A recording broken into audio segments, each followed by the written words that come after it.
1% से भी 0% के अंदर आते हैं, मगर पूरी दुनिया में चाहे इकोनॉमी हो, चाहे मार्केटिंग हो, टेक्नोलॉजी हो, जो चीज़ हो, हर एक चीज़ पर जो है तो आज पूरी दुनिया में यहूदियों की हुकूमत चल रही है। इसके पीछे रीज़न आपने सोचा क्या है? इसके पीछे सिर्फ और सिर्फ एजुकेशन और तालीम है। मसाइल बहुत सारे हैं और मसाइल इससे ज़्यादा ही पैदा होंगे आगे चल के, मगर आप जान लीजिए कि सारे मसाइल का सिर्फ एक हल है, तालीम। सिर्फ और सिर्फ एजुकेशन और तालीम। बच्चे क्यों नहीं पढ़ रहे हैं ये भी गौर करने वाली बात है, और कैसे पढ़ेंगे वो भी तरीका हम आपको बताएंगे। मैं अपनी ही मिसाल देता हूँ, आप लोग को मायूस होने की जरूरत है, मैं अपनी मिसाल देता हूँ। मैं भी यहीं का रहने वाला हूँ, मौदहा हमीरपुर हमारा आबाई वतन है।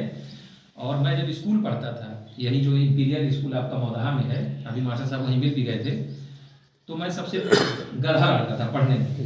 यहाँ पे तो खैर पेरेंट्स आए हैं, मैं चाहूँगा कि जब ऐसी तंजीमें रखी जाए तो इनको बच्चों को भी बुलाया जाए, तो क्योंकि उन्हीं बच्चों को हमें समझाना है। तो मैं स्कूल जब पढ़ता था तो मैं सबसे पीछे बैठता था। अपनी खुद की मैं मिसाल बता रहा हूँ, मतलब बिल्कुल कमज़ोर ज़हन का, सबसे गधा, रोज़ाना मार खाना, पढ़ लिख नहीं पाना। तो अब जाहिर सी बात है, आप क्या कहेंगे कि ऐसा बच्चा क्या करेगा जो पढ़ नहीं पाता है, जो कमज़ोर है, गधा है, पास नहीं हो पाता है?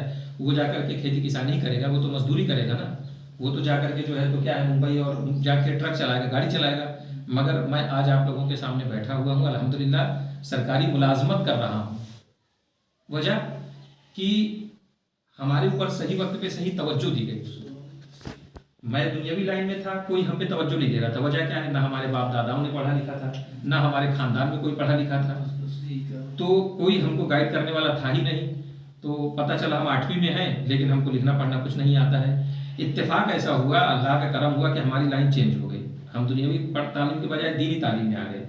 जब दीनी तालीम में आए तो ये बहुत अच्छी बात है कि आप लोग नहीं जानते होंगे, जो उलमा होते हैं ये बेचारे बहुत अच्छे होते हैं। मदरसे में कोई बच्चा पढ़ने के लिए आया तो सब एक तरीके के नहीं होते। बहुत सारे ये सोचते हैं कि भाई जो है तो बच्चा पढ़ने के लिए आया, पढ़ाना हमारी जिम्मेदारी है, पढ़ाते हैं। तो एक उस्ताद ने हमारे ऊपर तवज्जो दी।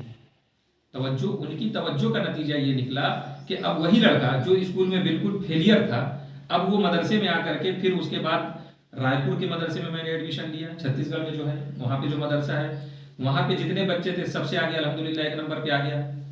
उसके बाद में फिर मैंने कई मदरसे पढ़े, और हिंदुस्तान का जो सबसे बड़ा मदरसा जामिया अशरफिया मुबारकपुर, हजरत भी वहीं पढ़े हुए हैं।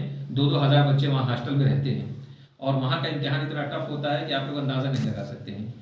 तो वहाँ भी अल्हम्दुलिल्लाह मैंने 1 नंबर से, फर्स्ट डिवीज़न वहाँ से जो है तो पास किया, और इतना अच्छा मेरा रिजल्ट